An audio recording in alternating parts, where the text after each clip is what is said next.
So, welcome. We are here today for Keep Calm and Carry On, Saving Democracy the Smart Politics Way.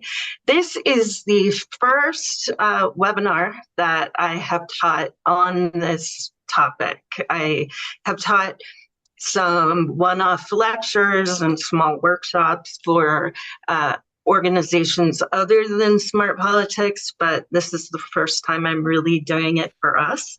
And this webinar grew out of a book project. And so at the end, if you don't have the book yet, you can download it for free, and we'll make sure that you get the information you need for doing that. All right. So who am I? My name is Karin Tamerius. Most of you probably know me as the founder of Smart Politics. I'm also the publisher of the Smart Politics Way, which Locke Petersheim writes with me. He is the content manager for Smart Politics and does a lot of the work for the organization. So he keeps us running on a day-to-day basis. I am a political psychiatrist. So what does that mean? Because I imagine a lot of you have never encountered a political psychiatrist before. I am trained as both a political scientist with a specialization in political psychology and as a medical psychiatrist. And I bring both of those skills together in the following way.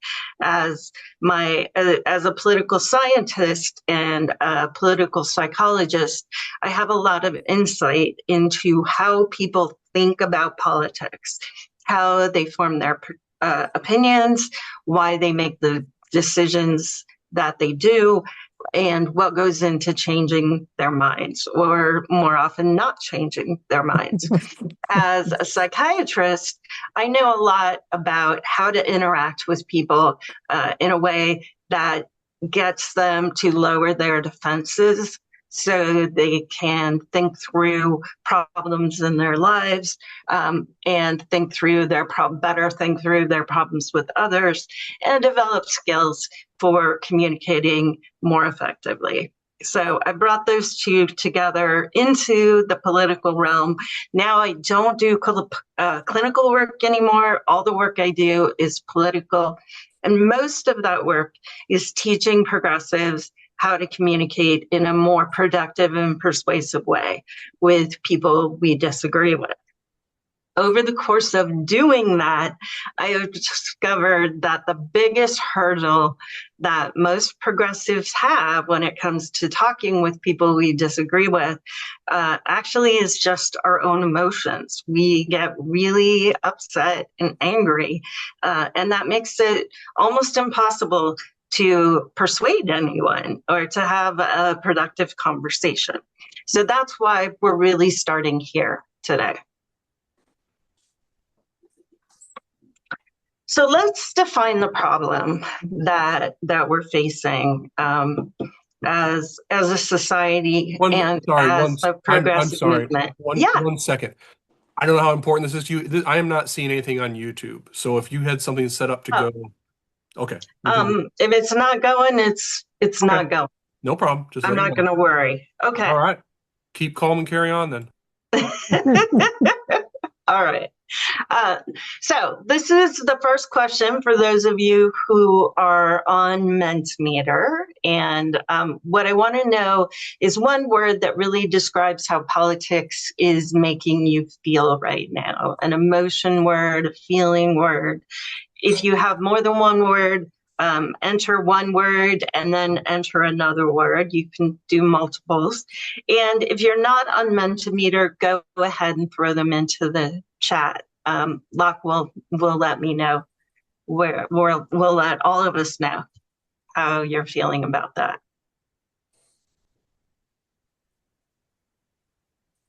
Sheila is feeling Berkeley. No, wait, that was the other question. Although I suggest Berkeley is a feeling. Yeah, I think it is. Robin says anxious. That's a big one. My hands are Pissed. free. Colleen. Valerie says scared, angry. Eric says depressed and hopeless.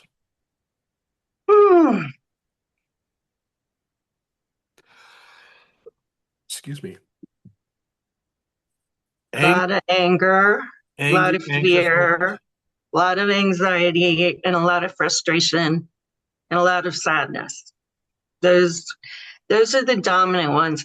I'm glad to see there is some hope, but as you can see, it's really overwhelmed by the kind of negative emotions that we're having. Any positive emotions in the chat, Locke? I was blowing my nose. I see no positive ones. The same ones you're seeing, but basically in the chat. Angry, anxious, hopeless, depressed, pissed. Yeah. One of them is resolved. That's positive. Resolved. Yeah, you're right. I didn't see that one. Determined. Determined. Yep. All right. Christy says motivated. Hobie says motivated. Okay. So there are some things lurking in there, but the bulk of what we're confronting right now are negative feelings. So what I'd like to know next is how much stress does politics cause you on a daily basis in your life? Is it not at all stressful, or extremely stressful, or somewhere in between?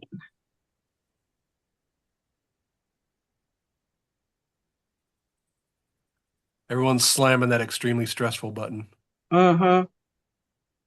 Well, mildly, I suspect we have a slightly biased pool here, but Robin says depends on the day. Depends on the day. I'm sorry, Roxanne. Yeah. Roxanne said depends on the day. Robin said very Go with your average if you're not sure. Okay. Well, moderately seems to have the most. Yeah. This is better actually than the conference I went to a couple of weekends ago, where it was really it was not a normal distribution. It was extremely stressful. It was really the peak. So I'm actually kind of glad to see this. Nobody's saying not at all stressful, but that's probably for the best too. That might just fall in the denial category. So, okay, good. And I can't tell if I'm really on this Menta thing or not, because this screen doesn't seem to be reacting. It's okay. If it's not reacting, that's fine. That's fine. It's just, it's for fun. I mean, it says to use the vote code. Is there a way to put that in? But I don't see it. Let me track down the code for you. I've got the code. Okay. I'm going to have to move on though, Patricia. You can chat with Luck in the chat. Okay. So politics is making Americans sick. We've got 99 million Americans who are suffering major political stress by their own report. We've got 44 million Americans who are losing sleep as a result of politics. 30 million people have reported that they are suffering worse physical health as a result of politics. 11 million Americans have said that at some point they have contemplated suicide because of politics. And it's been estimated that the amount of damage to our health that is being caused by our current political predicament is basically equivalent to alcohol consumption in the United States. So it is a major public health crisis. How much alcohol consumption? And I should tell you, these statistics were before Trump was reelected in 2024. So I imagine things are worse now. And we know that politics is hurting Americans' personal relationships. 50% say that talking with people they disagree with is stressful. 30% say politics has strained family relationships. 10% have ended a family relationship over politics, and 25% have ended a friendship over politics. So not only are we suffering these physical consequences, but we are becoming more socially isolated as a result of our politics. So what I'd like to know for you is how these factors are affecting your personal life. Are you suffering damaged personal relationships, things like impaired job performance, impaired sleep, fatigue, depression, anxiety, irritability, or disordered eating? All of these are things that people have reported. It's okay to choose multiple things if you've experienced multiple things.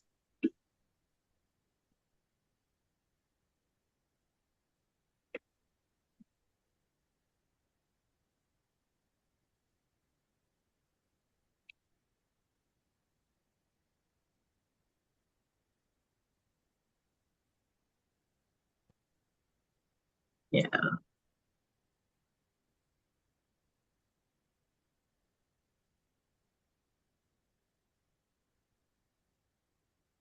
Oops, I was on mute. It's a lot. It's a lot of damage. And yeah, not surprisingly, anxiety is up there, super high. But you know, we're also looking at a lot of damage to relationships, a lot of fatigue and impaired sleep, and a lot of depression. I also think the irritability is something people don't talk about enough. That's another way that our relationships get damaged, even if we are interacting with people who we don't disagree with necessarily about politics, that we're potentially having trouble navigating our relationships, even with people who we consider our political allies. Jennifer had one that I don't think is on your list, which is grief. Yeah. Grief definitely is something that really is important. I think a lot of us have been grieving as a result of these experiences, and that can be, that grief can turn into depression, but it is sort of a different beast. All right. So let's talk about why this matters. At some level, I assume all of you are here because you know why it matters, but I think it's important to be explicit about some of the factors involved.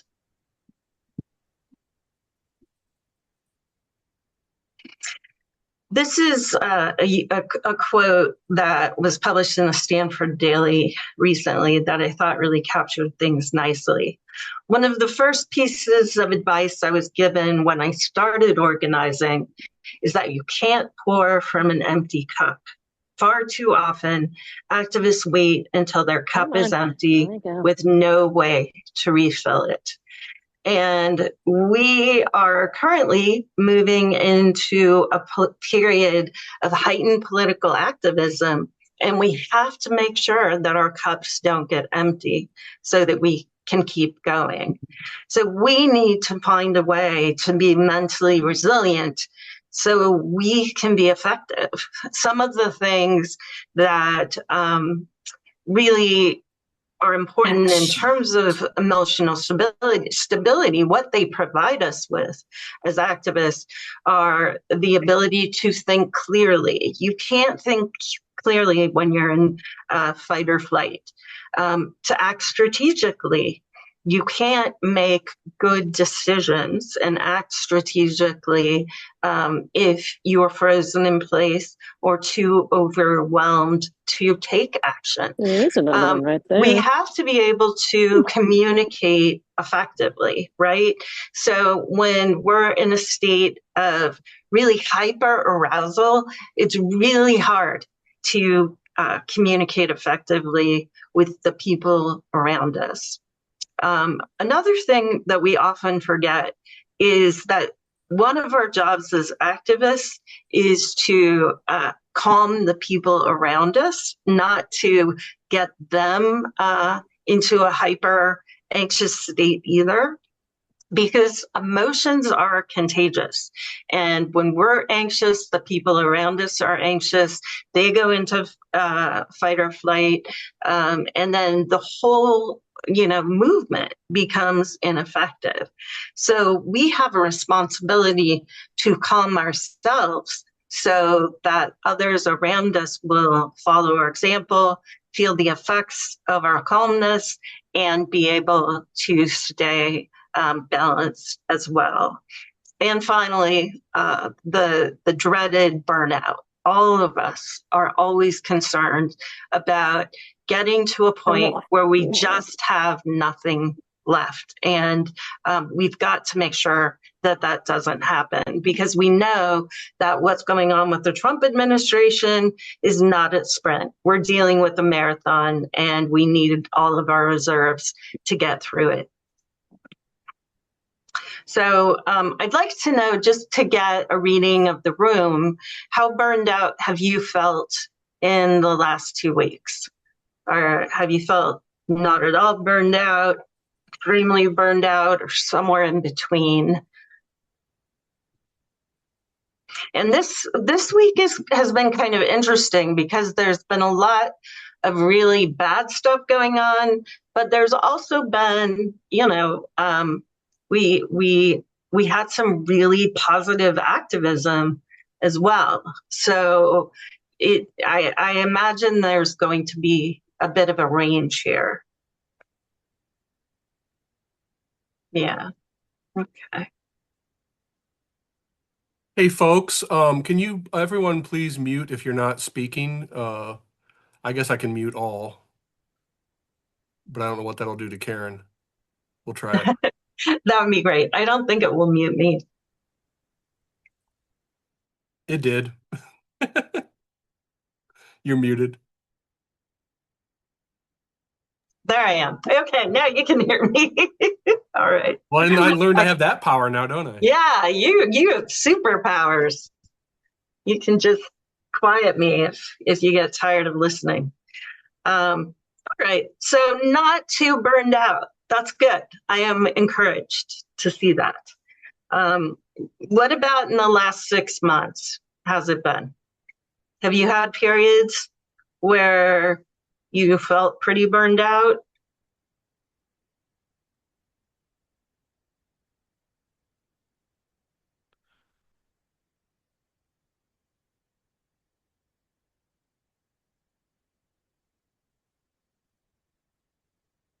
Okay. Yeah. So this is what I kind of expected to see. I think that people were actually more burned out at the beginning of the year, when it felt like Trump was doing things and we were helpless in response. I think the last few weeks have actually given us a sense of, okay, now we know what we need to do. And that's one of the important things about confronting burnout, is making sure that you have a clear plan, clear steps that you feel you can take that are effective, and you're taking action. Once you get into a place where you feel like nothing you're doing matters, or if the situation is hopeless or pointless, then you're really getting into trouble. So here's a statistic that I find really scary, which is 50% of activists eventually burn out and withdraw from politics permanently. This is why I'm teaching this webinar, because we need to make sure this doesn't happen. We can't afford to lose half of our activists in the struggle for democracy and in the struggle to stop Trump. We've got to make sure that all of us are in this for the long haul. And the way to do that is to make sure we care about it, take care of ourselves in the process. So here's the solution that I'm going to propose, and it's going to have 3 parts. And we're going to go through this very strategically. And part of the reason for this is that I really believe that we need to train emotionally for the resistance the same way that soldiers prepare physically for war. We need to take it that seriously. A soldier would not run into battle without having gone through some kind of military training. And we shouldn't be rushing out to resist Trump without going through some kind of emotional training. And that's what I'm offering today. And it's not just a one and done process. I'm going to offer you a roadmap for how you can make sure that you continue this training going forward so that you will become stronger rather than burning out between now and the end of the year. So there are 3 critical ways to build emotional resilience. The first is you've got to set up boundaries. And these boundaries are going to help you prevent you from becoming emotionally overwhelmed. This is your primary bulwark against burnout. Sorry. My mom's in the hospital, so I'm receiving a lot of texts. The second thing is that we need to work on mindfulness.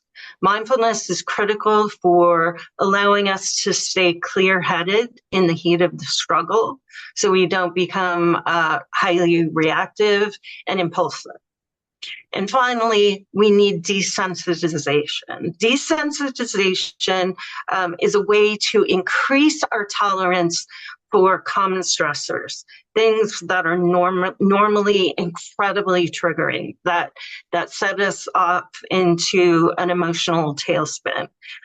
We have to get to a place where we can stay calm and collected, even when these things are happening all around us. Whoops, went too far, apologies. So we're going to start with boundaries, and I thought this was a useful way of thinking about it. Boundaries protect our time and energy, allowing us to focus on what truly matters. So boundaries are about making choices, ultimately, and deciding where we're going to put our attention, where we're going to put our resources, so that we don't get drained. And there are 3 types of boundaries I want you to really think about. One type are information boundaries. The second are social boundaries. And the third are mental and physical boundaries, or in other words, health boundaries.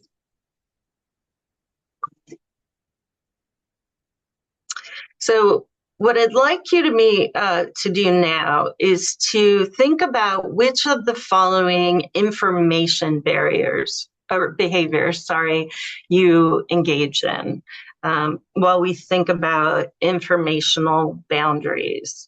So do you doom scroll? Do you tend to consume news throughout the day? Do you pay a lot of attention to outrage media? Do you tend to consume more negative news than positive news? Do you listen to pundits a lot? And you should be able on this slide to respond to multiple choices, not just one.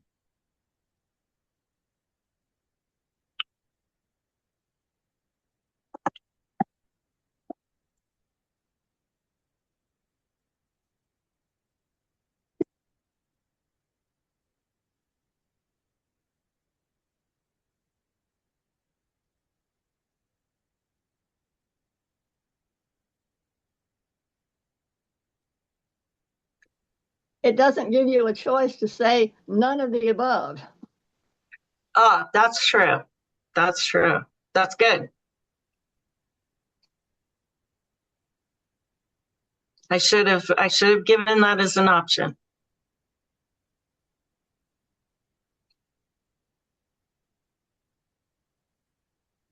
Because I don't do any of those. Great. If you don't do any of those, you're doing pretty darn well. Unfollow outrage media, in case you're wondering what I mean by that. An example of that would be like MSNBC, where their news stories tend to be oriented toward, not always, but a lot of times toward getting people kind of revved up. In general, outrage media is media where you finish watching and you feel more angry and despairing after you watch it than before.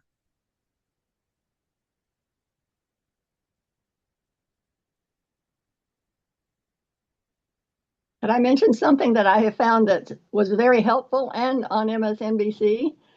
And I'm not sure. Can you put it in the chat? I could try. It's quicker to say it.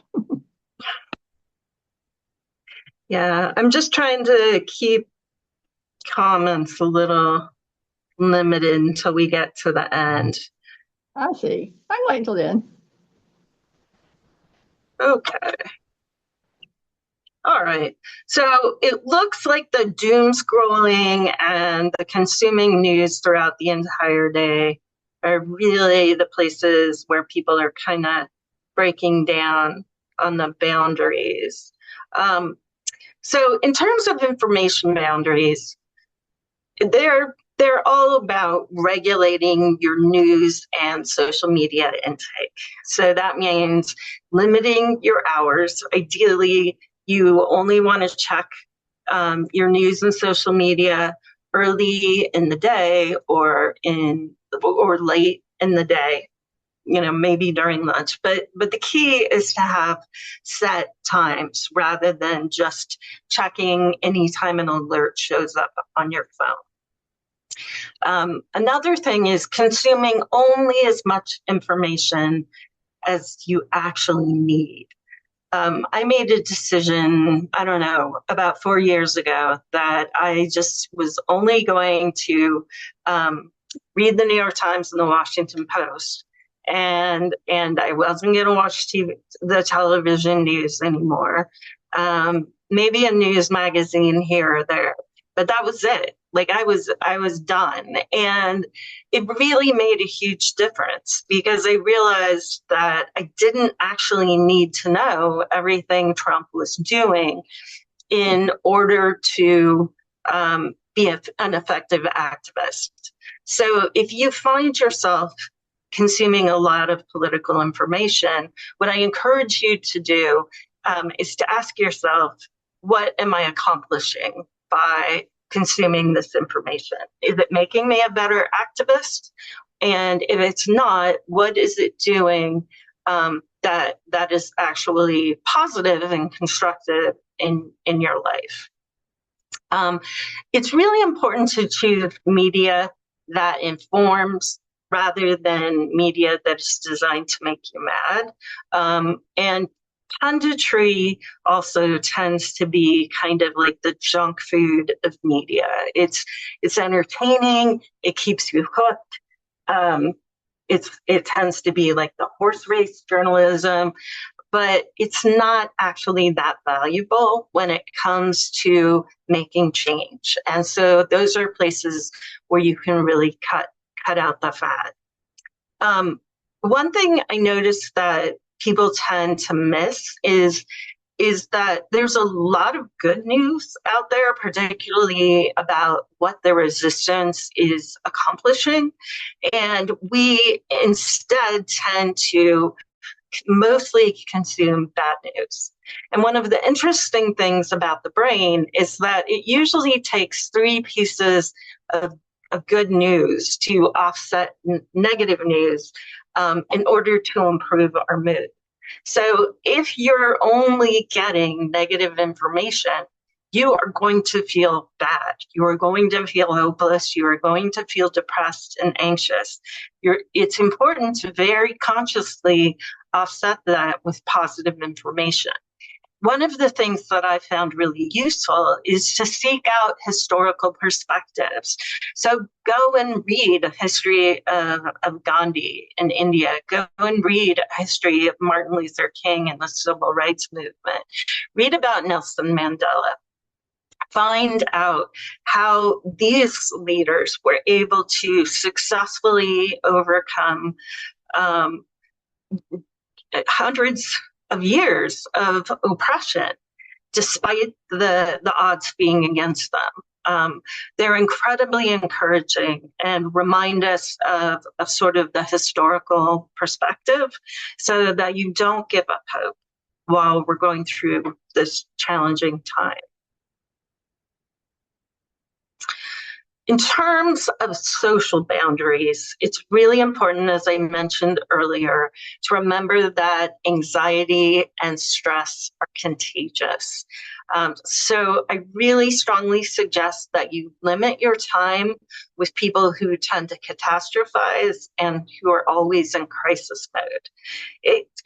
That doesn't mean cut them out of your life. It just means be very aware of how much of your cup you're giving them, and aware of the extent to which they're limiting your ability to be an effective activist. It's important to focus on finding people who are dedicated to addressing what's wrong, they're focused on solutions rather than simply focused on what's wrong all the time. It's not uncommon to go to social gatherings and discover yourself in a room full of people who are all talking about the horrible things Trump's done without mentioning their plans for how to fix it. And that's a problem. We can't allow ourselves to be drained and drawn into discussions about what's harmful when our energies should be dedicated to fixing things. As always, it's really important to avoid anyone who disrespects or devalues you. You need to set firm boundaries around abuse. And that includes setting clear expectations about how you want to be treated. If someone treats you badly, tell them. And tell them that you are not going to accept it. Tell them the kind of treatment you expect from them. And if they're not willing to treat you that way, then end the relationship. And then finally, it's really important to seek out stabilizing relationships. Friends, family, therapists, pastors, support group, people who can offset some of the negative feelings that are inevitably the fallout of our current political situation.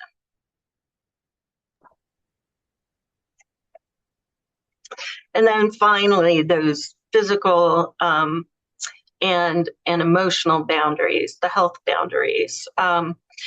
This is, pretty simple stuff, but it bears repeating. Know your limits and stay within them. Take scheduled breaks. Don't skip meals, keep a regular sleep schedule, spend time with friends and family, and find time to do things you enjoy. You'd be surprised how many activists kind of let all those things go by the wayside because they're so concerned about the country and doing everything they can to make a difference, but forget that this is what keeps your cup full and makes it possible for you to keep going for the long haul. So one of the things that comes up a lot when I talk about boundaries is a confusion about boundaries versus avoidance.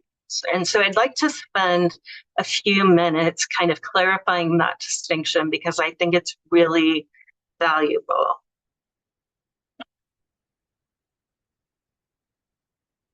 Amy Morin, who's a psychotherapist, provides a good definition of avoidance. She says, or at least a description, choosing to avoid uncomfortable feelings offers immediate short-term relief, but avoidance can lead to long-term consequences. This is why we need to understand the difference. So before we dive into it, I want to get a sense of your how bad your negative feelings are toward Trump. So give me one word that describes how you feel when you see or hear Trump in the media. And I know you have multiple words, so after you enter a word, go ahead and enter another one, and we'll get a word cloud going that I think will capture nicely what our feelings are toward Trump.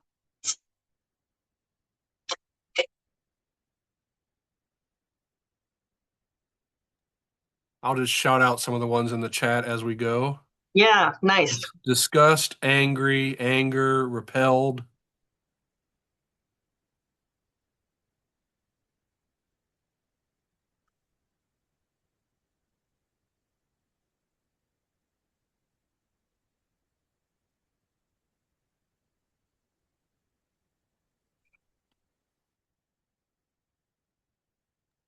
Mm-hmm.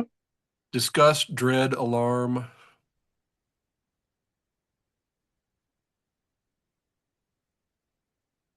Sad. Mm-hmm. Can't listen or watch. Yeah.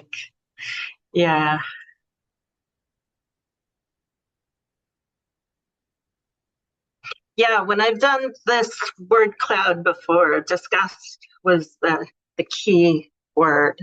And then ick and repulsed and nauseous tend to follow close behind,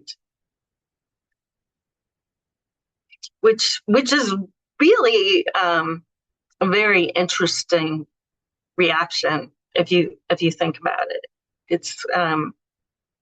It's extreme, and it's not a reaction that we normally have to other human beings. Yeah. Okay. Any others? Locke?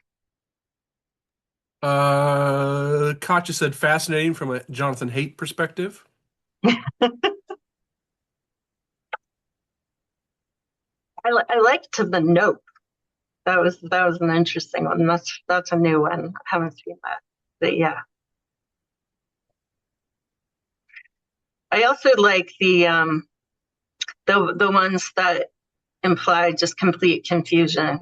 Flabbergasted, shocked, baffled, astonished. Yeah. Okay. I think that gave us some sense. And now moving a little closer to the avoidance concept, which of the following do you avoid because they are uncomfortable or emotionally overwhelming? And it's okay, again, to select more than one. And if none apply, that's fine too.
Hmm.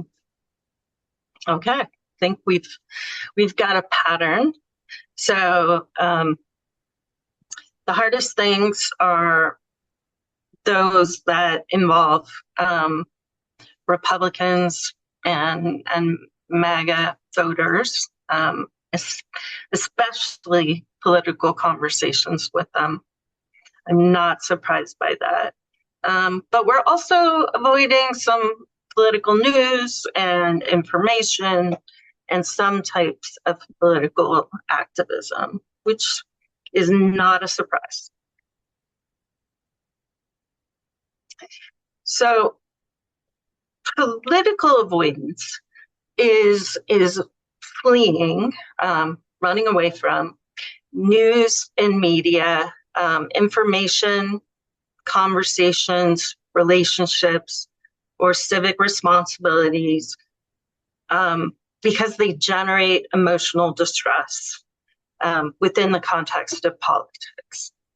And this is not something that has been officially added to the DSM or anything like that, but this is something I've been thinking about, and I think it's really important for us to start considering the consequences of this kind of behavior. One of the things that is significant about it is there seem to be two kinds of political avoidance. One, which is a general political avoidance. There are people who seem to avoid politics just on all politics because it is upsetting for them. And then there are people who avoid politics that is contrary to their views, which is a very different kind of avoidance, but it's based on the same emotional principle, and they have similar effects. So from a psychological perspective, there is a political avoidance cycle, and it actually is happening in the brain, and it happens in a way that is actually kind of addictive in a strange way. So the way it works is this: you get exposed to some kind of political stimulus. In this case, let's say you see a picture of Donald Trump in the newspaper and you are disgusted by it, you are revolted by it, and that creates a feeling of emotional distress. And because of that, you move away from it in some way, whether you flip the page, if it's an actual paper newspaper, if anyone has those anymore, you turn the page, or you click a different link so you're somewhere else, you scroll through your feed, you get away from the image. And that's a form of avoidance. You escape the image, you escape the emotional distress. When that happens, you feel immediate relief. Your brain is flooded with very positive chemicals that make you feel good. And that is what causes a kind of reinforcement. So just like a gambler gets a rush when they bet, we get a kind of rush when we encounter a political stimulus that causes distress, and then we move away from it and we feel better. And because of that, the next time we encounter that stimulus or a similar one, our distress is worse and our avoidance is stronger and our relief is stronger and our reinforcement is stronger. So it creates kind of a reinforcing cycle or a spiral.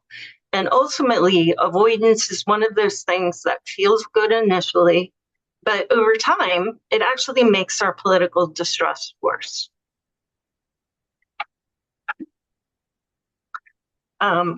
So I want to clarify again what political boundaries look like with regard to all these things.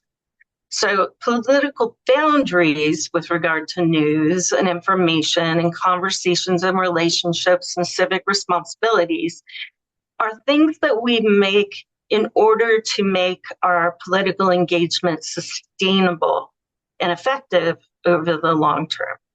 It's not so we don't engage politically.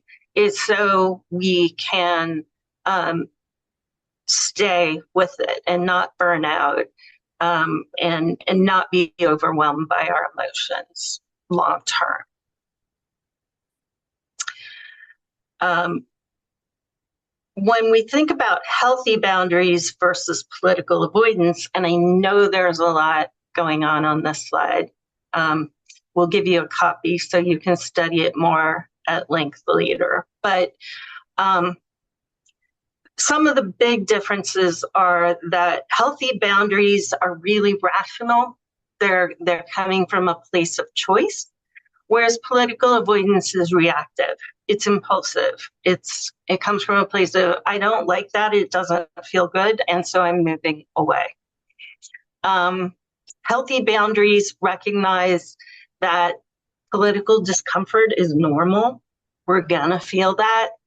It's gonna happen whether we like it or not, just as part of being political actors. And political avoidance tends to see emotional discomfort as simply unacceptable and unbearable. Like, it makes me feel bad, and therefore I'm not gonna have anything to do with it.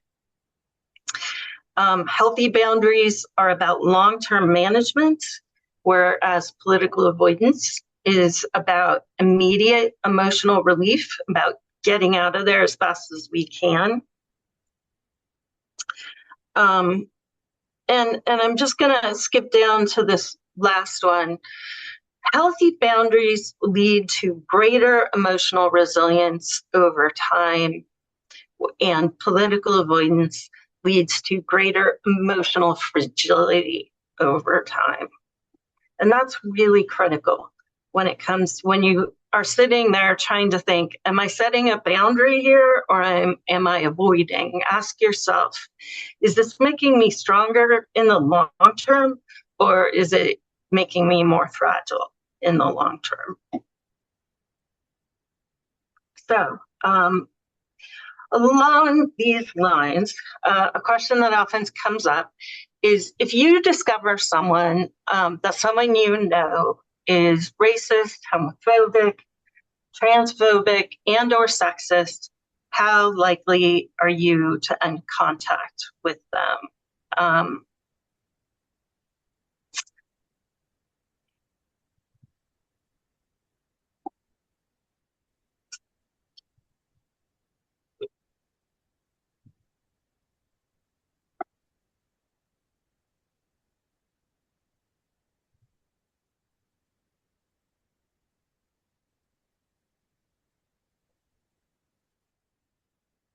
I saw there was a question. You saw the question where? There was someone clicked a question mark, so I was wondering if someone had a question about it. Oh. Maybe not. Elaine says, are you suggesting I engage in political discussions with Trump supporters? We'll get there, but yeah. But not right away by any stretch of the imagination. I didn't see the question mark, and I'm not sure exactly where that manifests. So, oh, it says there's an accident. Sorry, Roxanne. No worries. I was surprised I even noticed it, honestly. I didn't know what it was. I was like, what? Oh, I see that down there. Okay. Yeah. It's a, little it's a mentimeter button. thing. Yeah, it's a mentimeter button. Gotcha. Okay. I'm actually, this is an encouraging distribution. I usually get a lot of always and a lot of very likely. So this is an interesting mix. Okay. All right.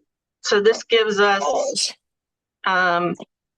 some ideas. So some, nobody says never, but, people definitely have at least some inclination to do that. There's also, I'm sorry, didn't realize I wasn't Go muted. ahead. I lost the screen now. And I forgot what I was going to say. I was going to say, I think that there's also, what do you intend? Like making a deliberate decision, hey, I'm going to end contact with them, or you just find yourself sort of, organically pulling away and reaching out Right. and connecting less. Right. Right. So when I talk about boundaries and avoidance, the first thing is that we need to distinguish between boundaries and avoidance. But one of the things that people often say to me, and these are usually, cis, straight, white people who come to me and say, I cut off my racist family for my mental health, or I cut off my racist family because their beliefs are wrong. And, my position on that is that disengagement, for the most part, for someone who's straight, white, has high socioeconomic status, is an act of privilege. It's something that we can afford to do, and that people in more marginalized communities don't have that option, right? They're still going to have to suffer the consequences of discrimination and hate when we opt out of those uncomfortable relationships. So as far as I see it, the solution is an avoidance. And it's building the resilience to actually stay in those really hard relationships. I'm not saying stay in the relationship and, just fight all the time and be miserable. But what I believe is you stay and you do the work that's necessary to get your emotions under control so you can stay in the relationship and have hard conversations. And that's one of the things that when I talk about training as a political activist, what I'm really calling on people to do. We need to train ourselves to be able to have those hard conversations, maintain our emotional equanimity so we can be a force for change.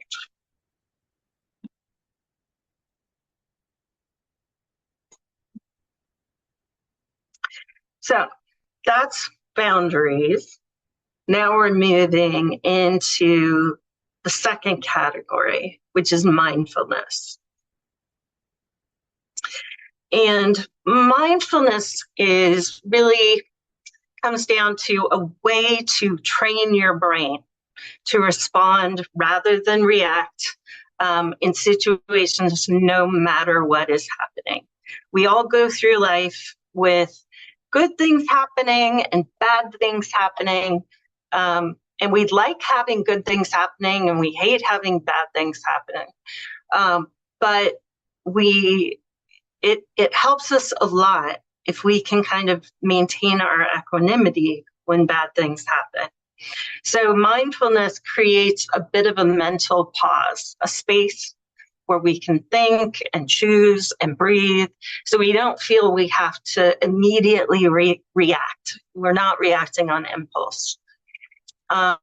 This approach to emotion management and thinking, it has in recent decades been heavily validated by neuroscience, and it's really increasingly advocated for use in mental health practice, but really also just in everyday life. And it's something that we need to incorporate into our activism to stay more centered when horrible things are happening. This is, again, a lifelong practice. So it's something that is it's not a one and done. You're not going to learn how to do this and be done with it. It's something you keep working on over the course of your life, and you'll get better and better at it. And it's kind of a way of coming into wisdom over time. So I'm going to give you just a few strategies for mindfulness that are really helpful. The first one is just a way of centering yourself and getting in the moment when you start to feel yourself sort of spinning out. Let's say something happens, you see something in the news, and you're triggered by it, and you're just finding yourself catastrophizing about the fate of the nation.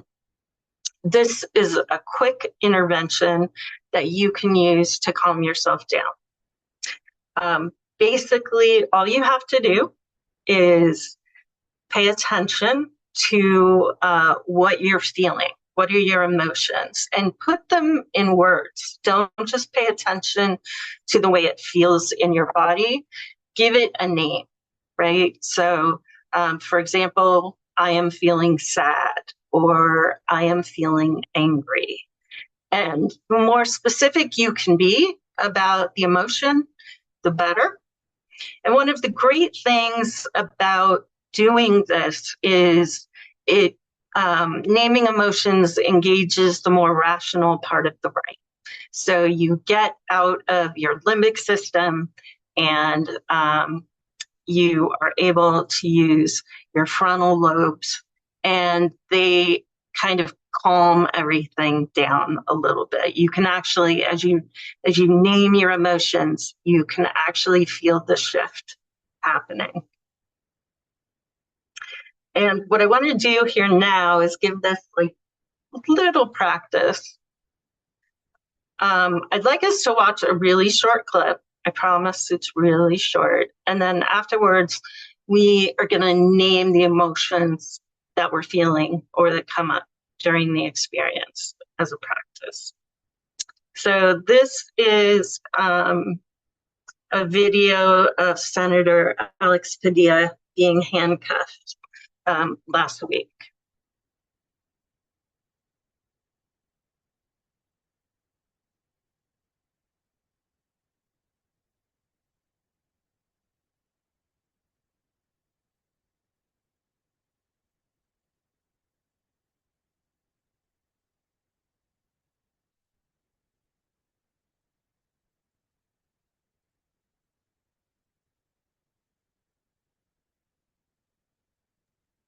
You know we're not hearing sound, right?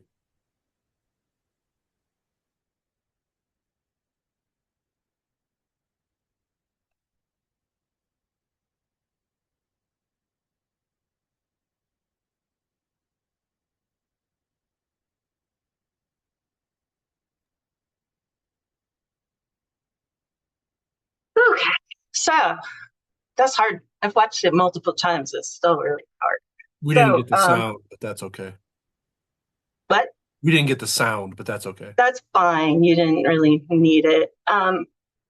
Write one word that describes how you feel after watching the video. And you can write more words if you want.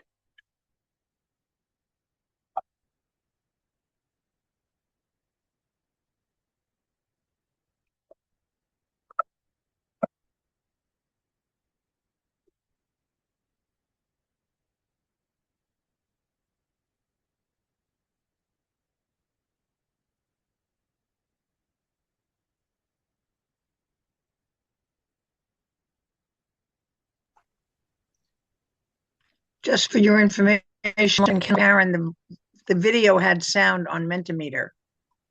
So Oh, that weird. Huh. And that's when I heard the whole video. You somehow managed to hack into Mentimeter. Okay. Oh, okay.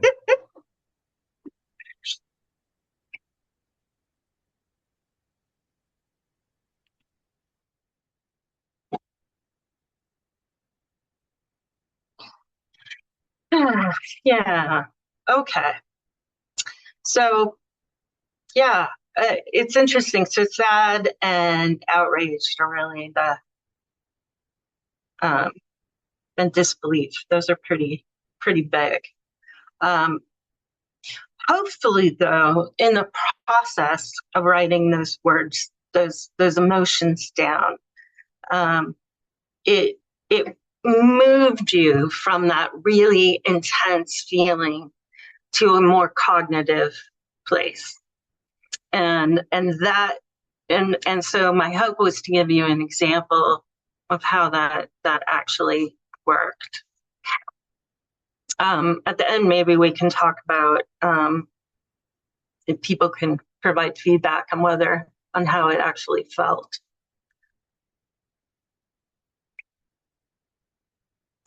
A second strategy that can be really effective is it's called the 5-4-3-2-1 grounding strategy, and it will allow you to settle yourself in the moment wherever you are, and take your mind, like if you're caught in an anxious spiral and thinking about the future or the past, it will force you to think about the present and the now.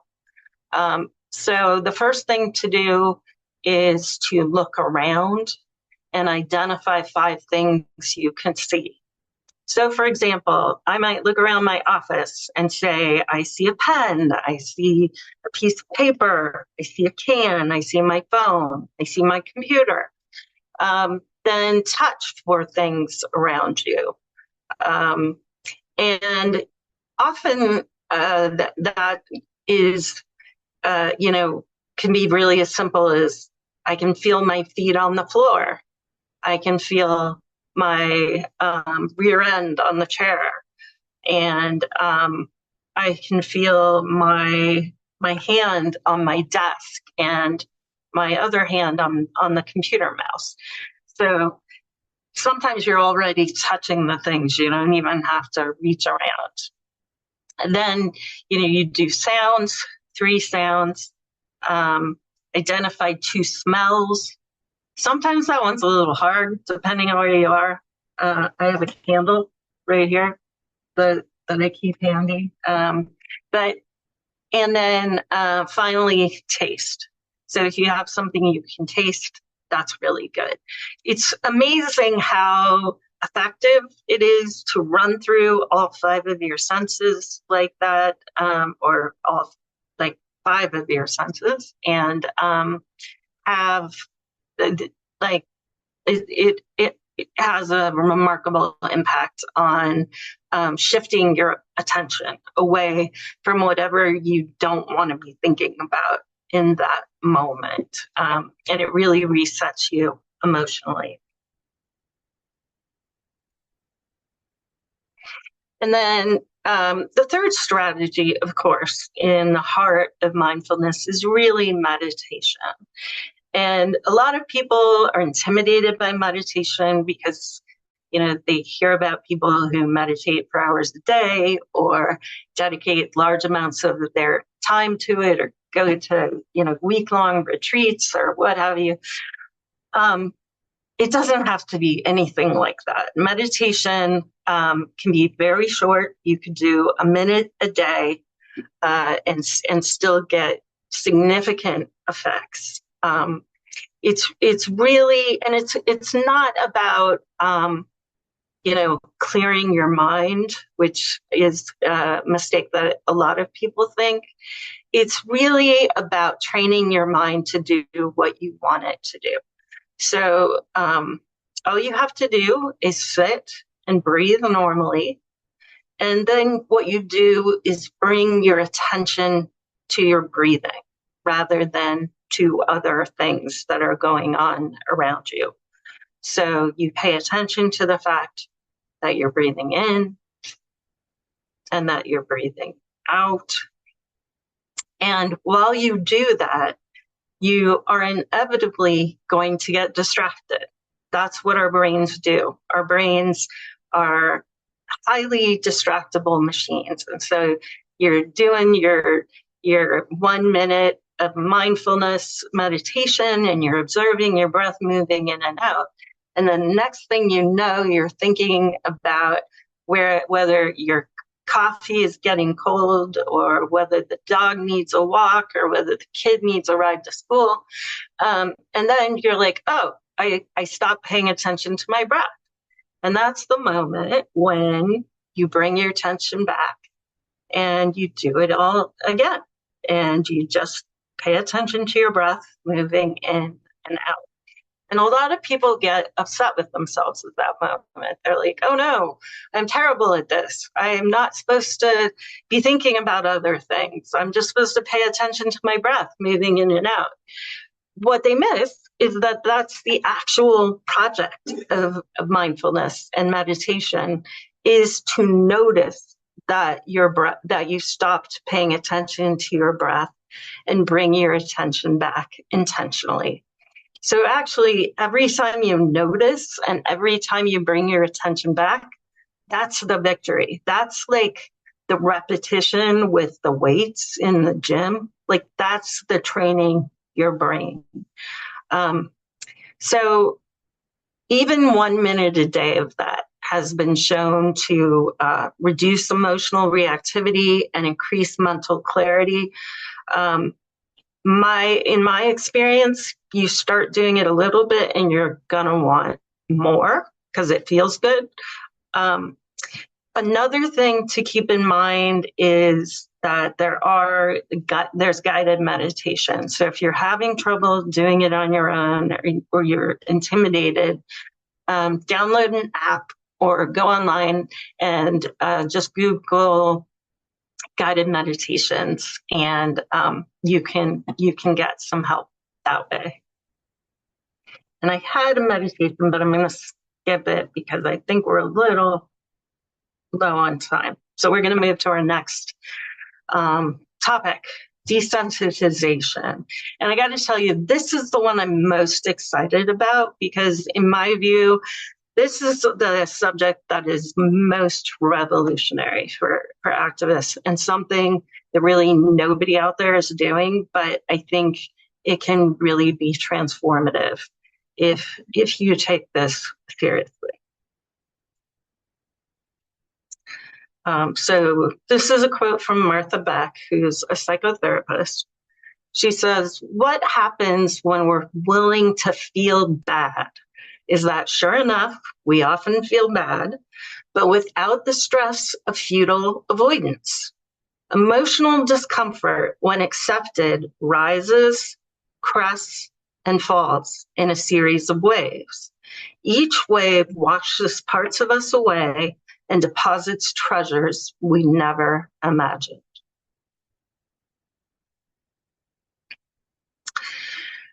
So political desensitization is a form of really self-directed exposure therapy. And if you're familiar with the term exposure therapy, it's probably because it's used to treat PTSD. It's used to treat people with phobias. It's used to treat people with avoidance disorders. So it's a well-established treatment in psychology, but it's also really helpful for us. And I first realized that political desensitization was a thing, like that it needed to be done after Donald Trump was elected in 2016. Because after he was elected, I was an emotional wreck, like a lot of people. And I was not, I kind of went into a really bad avoidance spiral where I couldn't read the news, I couldn't watch the news, I couldn't listen to the news. I couldn't even see a picture of Donald Trump without just feeling sick to my stomach. And at some point I realized that there was no way I was going to be an effective political activist if I couldn't do those things. Like I had to have a way to engage politically. And fortunately, I had the insight as a psychiatrist to realize, oh, there's a treatment when you keep avoiding things that you actually need to spend time with. And that's exposure therapy or desensitization. And so I started very gradually exposing myself to tiny, bearable amounts of Donald Trump. I started by looking at photographs of him. I would sit, have a photograph, and while I had a photograph, I would do breathing exercises until I calmed down. I would read a newspaper article, and whereas before I would just see the headline and refuse to read the article, I would actually force myself to sit there and read the article and until I calmed down. I would watch him giving a speech and do deep breathing exercises until I could tolerate the speech. And over time, things got a lot better. And as a matter of fact, I got to a place where I could have conversations with people online, people that I really disagreed with, Trump supporters and pretty hardcore MAGA voters. And I was able to do that without any more emotional distress. At this point, I actually have fun having these conversations, believe it or not. It doesn't bother me anymore to see Trump on television. I don't like him, but it doesn't cause me the same political distress it used to. So the way this process works is it's gradual, structured exposure to political triggers in tolerable amounts. You start small and work your way up. It increases your tolerance over time. And it eventually kind of eliminates that fight or flight response to political stimuli, the things that are really triggering for you, or the disgust response. If you do it over and over again, basically what you're doing is you're teaching the brain that this thing that it thinks is really dangerous or toxic actually isn't dangerous or toxic at all, at least not in an imminent way. The way our nervous system works is that when we spend a lot of time in the presence of something that we initially think is dangerous, our brain can't stay on high alert forever. And so if that thing over time doesn't hurt us, our brain adapts and decides, oh, okay, I guess it's not as big of a threat as I saw it was. So what we're trying to do is get over that hump, to teach our brains that the thing that's causing us so much distress really isn't as distressful as it thinks. And the real goal here is very strategic, very political, which is we want to build enough emotional resilience so that we can stay engaged and clear-headed and strategic no matter how bad things get. So step one for doing this is that you're going to need to list your triggers. And there are all kinds of triggers. People, every person is going to have different triggers, but they do tend to fall into common categories. So there are like visual or auditory cues, things like images or voices or videos. Pictures of Trump are very high on the list, but his voice, can also set you off. Maybe J.D. Vance is pretty triggering. I'm sure we could come up with an exhaustive list of things that set us off. Information can be really triggering. So there may be particular newspaper reports or television reports or radio reports that bother you. Contrary opinions can be really difficult, particularly things, encountering social things on social media can set you off. Memes can be bad. And then, as a lot of you have suggested, direct interaction with Trump voters are really difficult. So talking with or spending time with people who disagree with you can be really challenging. So what I'd like you to do is take a moment to think through what are some of your political triggers. And this is another one of those word clouds. So you can, for the triggers, you can do 1 or 2 words per trigger, and then list as many triggers as you like.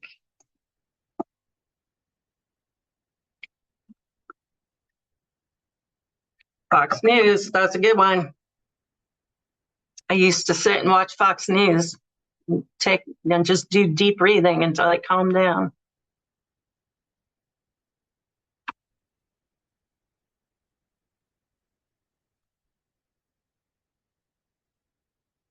Riot police. Yeah, that's a good one. Dehumanizing words. I wouldn't have thought of that, but yeah.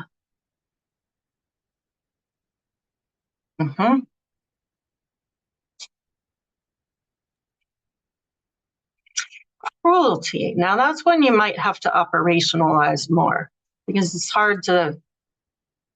I wonder if we can come up with something that is a good example of cruelty. What do you mean by operationalize? Operationalize, like, how would we show cruelty as a trigger? I see. Trump's face, Trump's voice, Trump's face, Republicans, Trumpers, MAGA folks, red hats. Red hats. Oh yeah. I buy a lot of hats when I go on travel, and they're all the same color. And I was looking at a hat last week, I think probably in Memphis, and I was red, and I was like, oh, I should get a hat. And I was like, I can wear a red hat.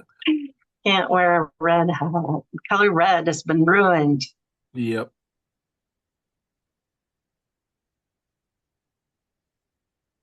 Yeah. So the trick is, in terms of that operationalizing, is that you want to make sure you come up with some symbol that, as soon as you see it, sets you off in some way. So maybe there's a way to you need to get that moment of, like, where you feel your blood pressure spike, right? Or you feel your gut go, and that's the sign that it's a trigger, where you really feel it's got your goat immediately. Proud Boys, yeah, those are good.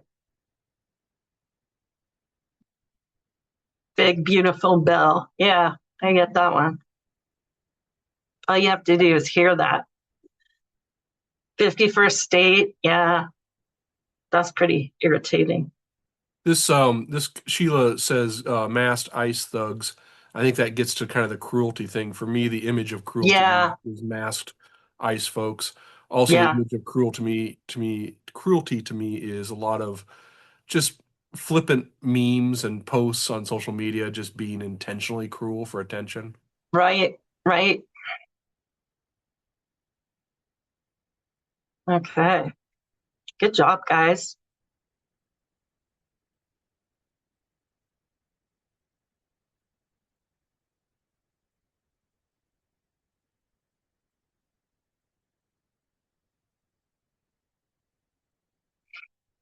All right. We're going to move on. Oh, went backwards by mistake. Sorry. Okay. So the next step is to build what we call an exposure ladder. And the idea is you're going to start here at the bottom, feeling very sad and unhappy, and then you're going to climb the ladder, and at the top, you're going to be free of your triggers. So you're going to face a lot less political distress once you get to the top.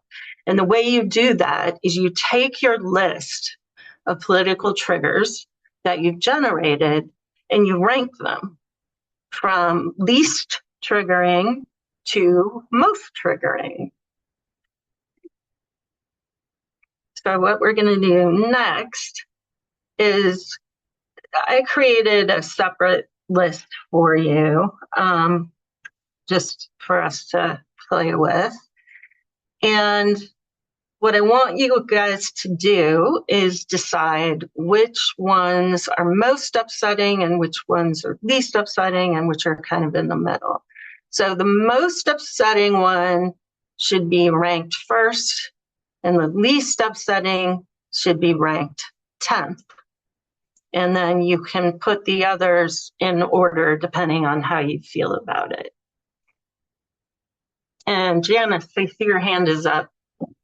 So I wondered if it's possible to draw a distinction between why is desensitization good for this? So because you also don't want to become desensitized to things that are really terrible.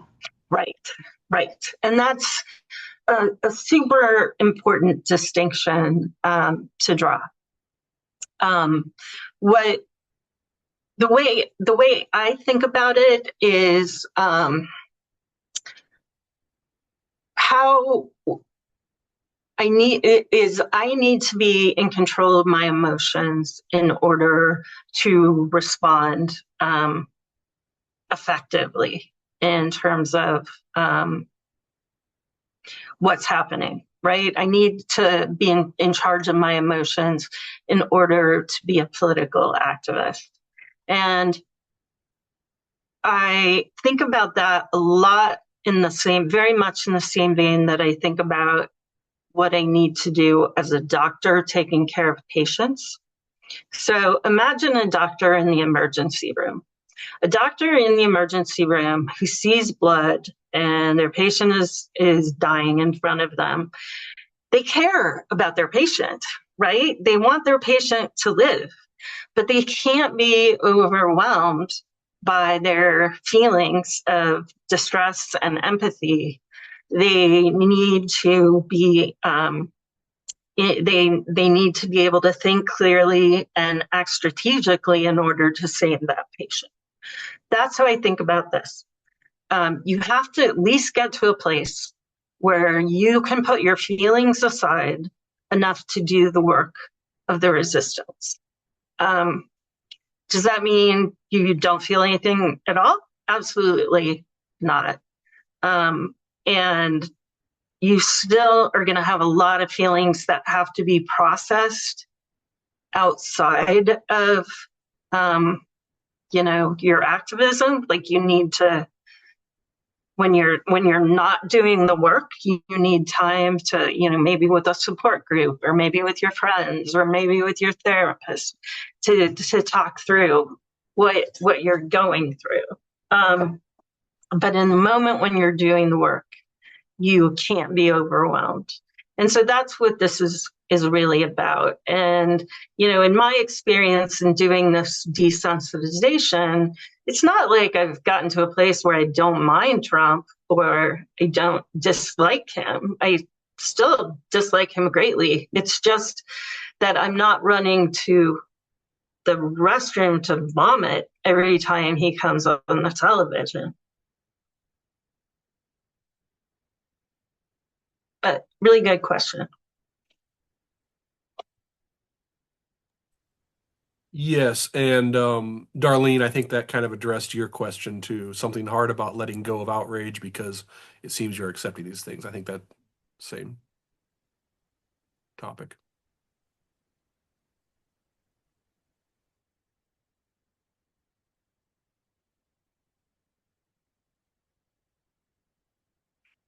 So I'm not sure about this. I'm not sure I'm believing you guys. My guess is that having a full political conversation with the Trump voter is the hardest.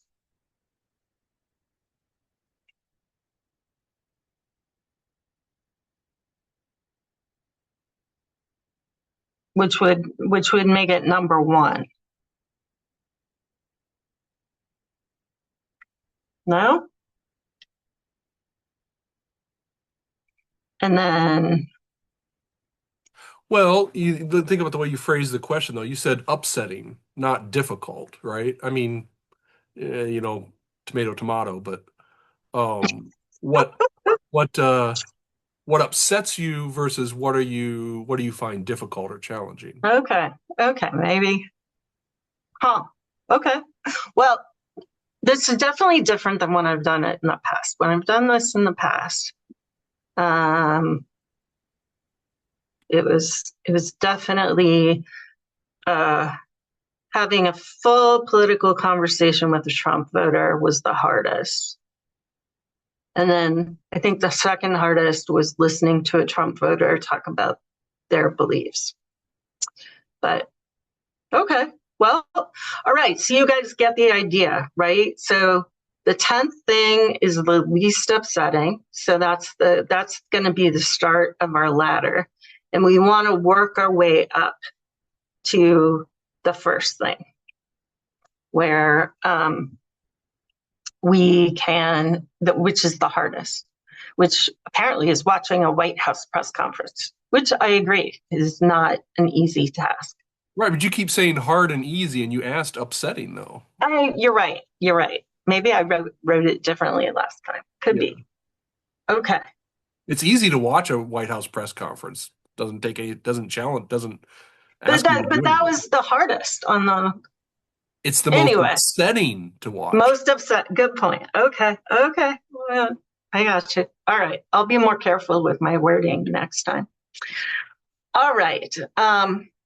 So once you have the ladder, you climb it. You start with a trigger at the bottom. You expose yourself for a brief period. And your job during that is really to notice what happens in terms of your feeling. You're going to notice that your distress is rising. And while that's happening, you're going to want to flee, right? You're going to want to stop doing the exposure. And that's okay. That's totally normal. But instead of fleeing, what you're going to do is you're going to take some steps to calm yourself down. And what I really recommend is doing some deep breathing. It is remarkably powerful because what it does is it activates the parasympathetic nervous system, which is the part of your nervous system that really calms everything down. So if you take 3 or 4 deep breaths while you're doing this, it's almost impossible for your body to stay really revved up. And then stick with it until you really feel like you're on the other end of your activation. So you're no longer feeling stressed. And then you can stop. And you can repeat that until it feels easy, until you get to a place where that trigger is no longer has an effect on you. You don't need to do it more than once a day. You could do it, every day or every other day. The important thing, though, is to stick with it, be diligent. And once you get to that place where it feels easy, move on to the next trigger, move up the ladder. And that's how you make progress. So we're going to do one of these together. And what we're going to do is we're going to look at a picture of Donald Trump, because that's a common good place for people to start. And I know, and I've done this before, and I've had people who couldn't even look at the picture. And I've had people who said it was totally easy. So there's gonna be a real range of what it brings up for you. If you find it difficult, remember, just stay with it. Whatever you feel is eventually going to pass, and whatever you feel can't hurt you. And you can help make yourself feel better if you do some deep breathing. All right. So here we go.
Okay, how's it going? Are people starting to feel on the other side a little bit?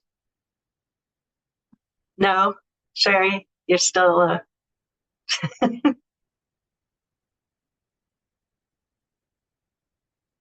Don't forget the deep breaths. They can make a big difference.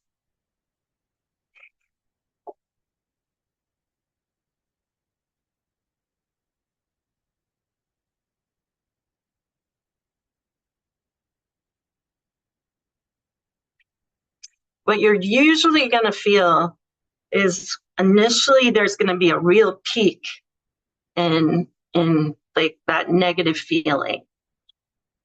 And then it's going to very slowly start to come down.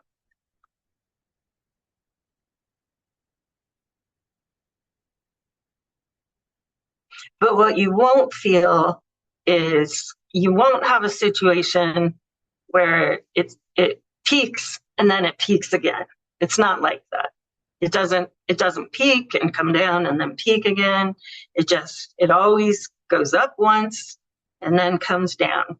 And sometimes it comes down more slowly than other times, but it always comes down eventually.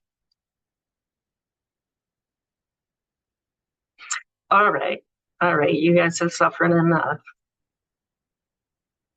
I decided you can have the puppies. This is a nice thing to have to recover.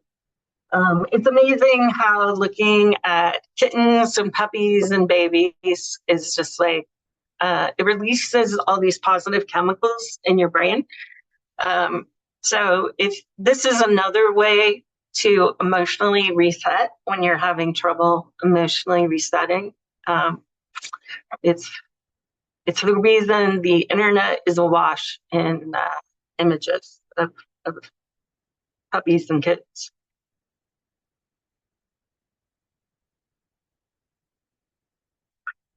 So here's some last tips on desensitization.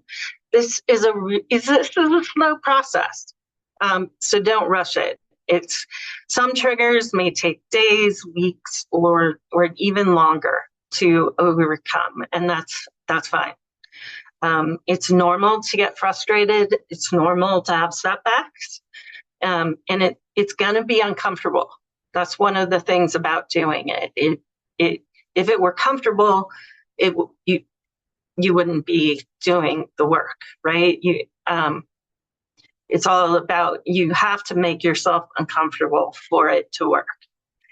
And it's gonna go best if you just do regular practice with little small amounts rather than trying to force it. One thing that can be really nice is to work with other people while you're going through this, so you have some emotional support and you're not doing it alone. And I say that about everything. Anything in politics that is better with a friend. And let's see. One additional thing about desensitization that makes that is like an added trick that can help, that is separate from the really the desensitization ladder, or maybe an offshoot, I don't know, is role playing. So role playing is a really nice way to get you accustomed to having conversations without getting triggered, and particularly having conversations with people you really, really disagree with. So the nice thing about role playing is that you get the real world experience without the real world harms, right? When you go into a conversation with someone in your family who you disagree with, or a friend that you disagree with, there is always the potential of some kind of rupture in the relationship. So if you practice first, you can do it. It's kind of like with a safety net, right? You're not going to hurt anyone, and you're going to make it so you get the skills for doing the conversation, and you get accustomed to having the feelings of the conversation. And the nice thing about it is there are many different ways to do it. You can do it with a friend, you can do it with a coach, you can even do it with an AI chatbot.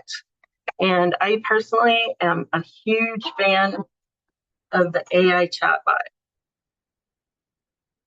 So this is a chatbot that I created. It's built with OpenAI ChatGPT-4.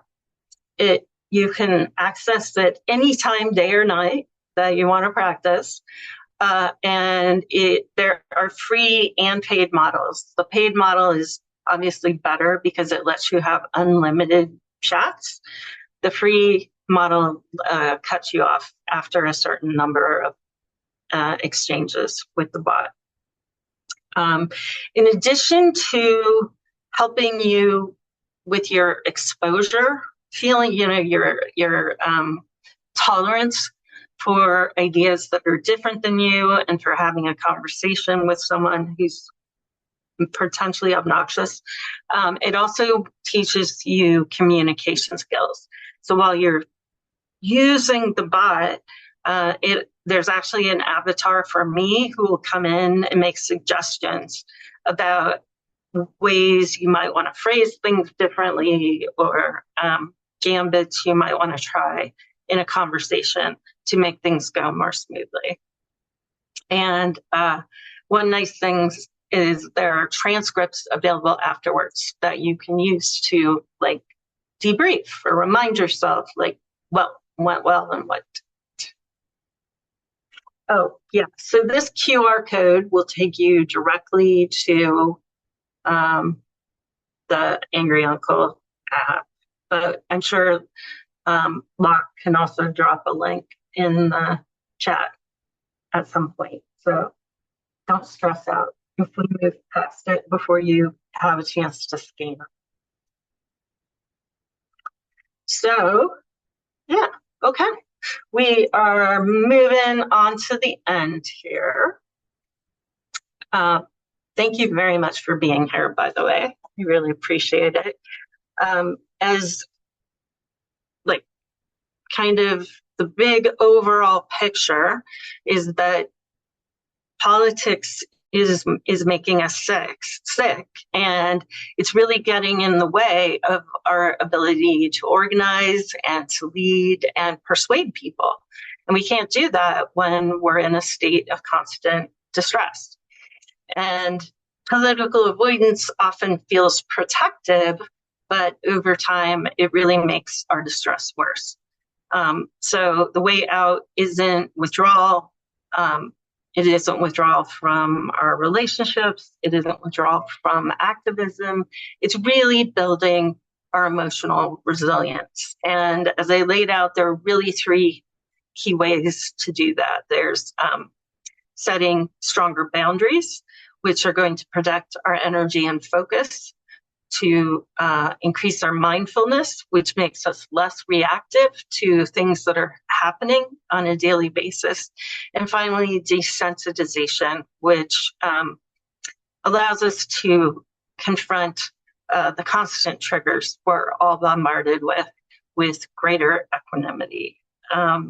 And if we put that all together, we are going to be able to make it through this really difficult period in our nation's history. So thanks again for being here. For those of you who have not yet gotten a copy of the book, it's like a 75-page book, which contains pretty much everything that's in this talk and a bunch more.